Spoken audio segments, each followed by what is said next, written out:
মেম্বারি ভোটে ফেল করেছিল, জামানত হারাইছিল, শুধু এই জোটে থাকার কারণে এখন উনি এমপি হয়ে গেছে। আপনাদের বগুড়ার এক এমপি ভাই, কিছু মনে করেন না ভাই, আমার কথা আমার ধারায় চলছে ভাই।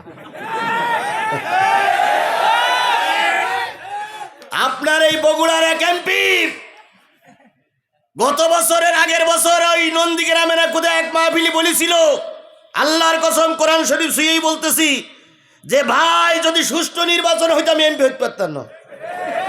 এই জন্য এই ভোট আমি পছন্দ করেছি, কারণ আমাকে জনগণ না দিলেও আমি হয়েছি। লজ্জা করে না এই সমস্ত কথা আপনারা বলেন? তা জনপ্রতিনিধি হয়ে জনগণের কেউ উপহাস মনে করে কথা বলেন, একালে হয়তো পার পেয়ে যাবেন, পরকালে জবাবদিহিতা করা লাগবেই, চিরকাল থাকা যাবে না। কথা বলেন ঠিক না বেঠিক? আল্লাহ পাক সবাইকে বুঝদান করুক। আমার ভাইয়েরা, যে জিনিসটা বুঝাতে চাচ্ছিলাম সেটা হলো, নমরুদ বলে দিল, হয় মন্ত্রিত্ব ছাড়বা, নাই ছেলে ছাড়বা, কন্যা করবা। আজর বলে দিল, একটু সময় দেন, একটু সময় দেন, আমি একটু চিন্তা ভাবনা করি। চিন্তা ভাবনা করলো, কয়দিন পরে এসে বলল, কি খবর? কই আজকেই ফয়সালা হয়ে যাবে। রাজ দরবার থেকে বিরাট লাঠি সোটা নিয়ে আসতেছে, ইব্রাহিমের সঙ্গে দেখা। আজ দাঁড়াও দাঁড়াও, তুমি বলে ইসলামী আন্দোলনের কর্মী সেজেছ, তুমি বলে অমুক নেতার কর্মী সেজে এদেশে বলে ইসলাম কায়েম করবা। তা তুমি কি জানো তোমার বাপ হইল নমরুদের মন্ত্রী? এটা জানো? কয় জানি। কয় হয় আমার বাড়ি ছাড়বা, আর যদি বাড়ি না ছাড়ো, রাষ্ট্রপ্রধান বলেছে আমার মন্ত্রিত্ব যাবে। তোমার মতন ছেলে চলে যেতে পারে, কিন্তু আমার মন্ত্রিত্ব যাক, এটা আমি কখনোই চাইব না। ইব্রাহিম আলাইহিস সালাম বলল, বাবা তাহলে কি বলতে চাচ্ছেন? কয় তুমি কি ধর্মের কথা বলা বন্ধ করবা? ইব্রাহিম আলাইহিস সালাম বললেন, আব্বা আমি যে ধর্মের কথা বলি, এই ধর্মের কথা আদম আলাইহিস সালাম বলেছে। আমি যে ধর্মের কথা বলি, এই ধর্মের কথা নূহ আলাইহিস সালাম বলেছে। আমি সেই ধর্মের কথা বলতেছি। সুতরাং আমাকে যদি আপনি বাড়ির থেকে তাড়াইয়া দেন, আমাকে বাড়ির থেকে যদি বের করে দেন, আমাকে যদি তেজ্যপুত্রও করেন, তবে আমি আল্লাহর কালেমার দাওয়াত ছেড়ে দেব না। ইব্রাহিম তোমার নবী ছিল, নমরুদে আগুনে ফেললো, আগুন হইল, আগুন হইল, ফুল বাগিচা নবীর পশম কেন জ্বলে না? মাওলা তোমার লীলা খেলা কেউ বোঝে কেউ বোঝে না।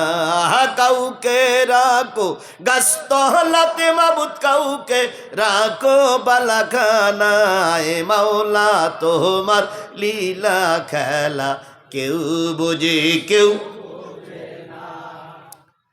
ইব্রাহিম আলাইহিস সালামের দিকে আজর একটা বিরাট, আপনারা বাড়িতে তাফসির খুলে দেখবেন, বাংলায় তাফসির প্রায় সবার বাড়ি লেখা আছে। এই তাফসিরে দেখবেন আমি কোন সূরা থেকে আলোচনা করছি, কত নম্বর আয়াত। ইসলামের পথে কয়টা বাধা? তার ভিতরে প্রথম বাধা কে? বাবা। ভালো করে দেখবেন। ভাইকেও অনুরোধ করছি, ভাইয়ের সাথে যারা আসছে তাদেরও অনুরোধ করছি, সকলকে অনুরোধ করছি, শুধু বক্তারা ওয়াজ করি বলে গেল আর আপনি বক্তার ওয়াজ শুনে উল্টো পাল্টা বুঝে বালি গেলেন না। আপনার আল্লাহ চোখ দিয়েছে, আপনার আল্লাহ মেধা দিয়েছে, আপনি বিশ্ব জয় করতে পারেন। ঘরের ভিতরে কোরআন আছে, কোরআনকে জয় করতে পারলেন না কেন? আপনি না মুসলমান?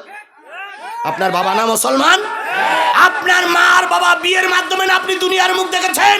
তাহলে আপনি হুজুরের কথা শুনে রাগ করলেন কেন? আপনি বাড়ি যেয়ে মিলান, তারপর যদি ঠিক না হয় আপনি হুজুরকে বলেন, হুজুর আপনি যে কথাগুলো বলতেছেন ঠিক নয়। এ কোরআন কে আমার বাবার পরে নাজিল হয়েছিল? এ কোরআন কে আমার পরে নাজিল হয়েছে? এ কোরআনের তাফসীর কে আমি লিখেছি? তাহলে কোরআনে যা লেখা আছে আমি বললে আপনার মন খারাপ হয় কেন?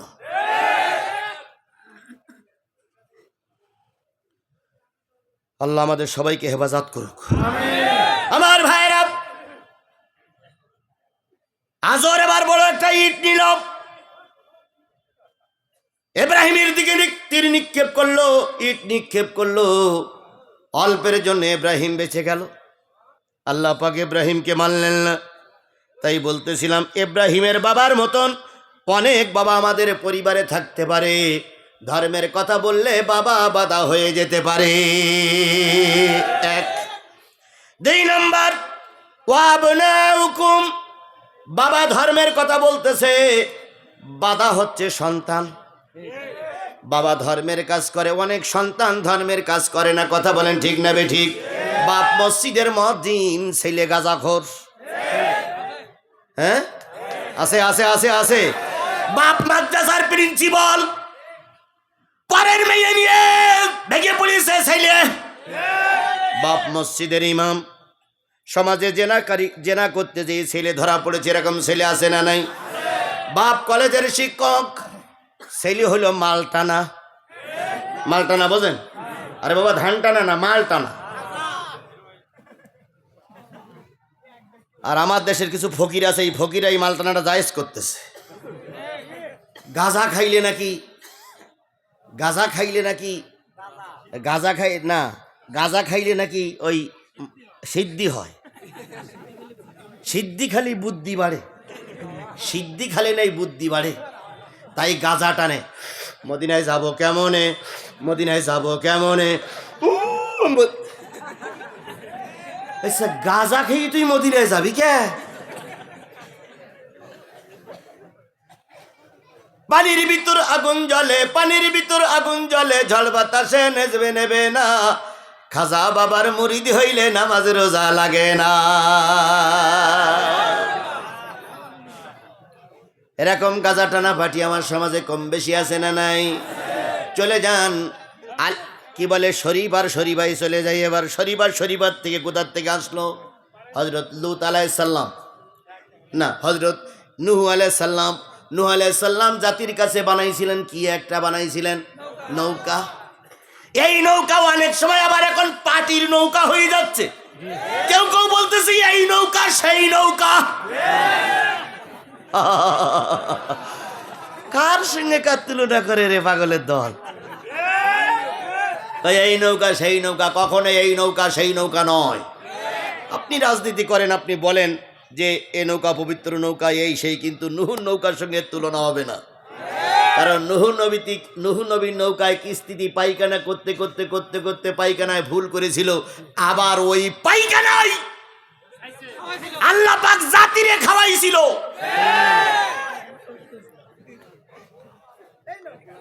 এই নৌকা সেই নৌকা বললে হয়ে গেল? কোথায় আব্বাস আর কোথায় গাবগাছ, কোথায় দমকল আর কোথায় বদনান্য? আমার ভাইয়েরা, আচ্ছা নেতাদের এনে বসাই রেখেছেন ভাই, কতক্ষণ থাকবেন? চলে যাবেন তাহলে সালাম বিনিময় করেন। এই দেন দেন, আমি আগেই বলি হয় আমার আগে দেন, নাই পরে দেন, কিন্তু আপনারা ভুল করেন। দেন, আর আধা ঘন্টা বলবো আমি, তার ভিতরে দেন দেন, তাড়াতাড়ি দেন, তাড়াতাড়ি দেন, তাড়াতাড়ি তাড়াতাড়ি দেন ভাই, সংক্ষেপে বলবেন।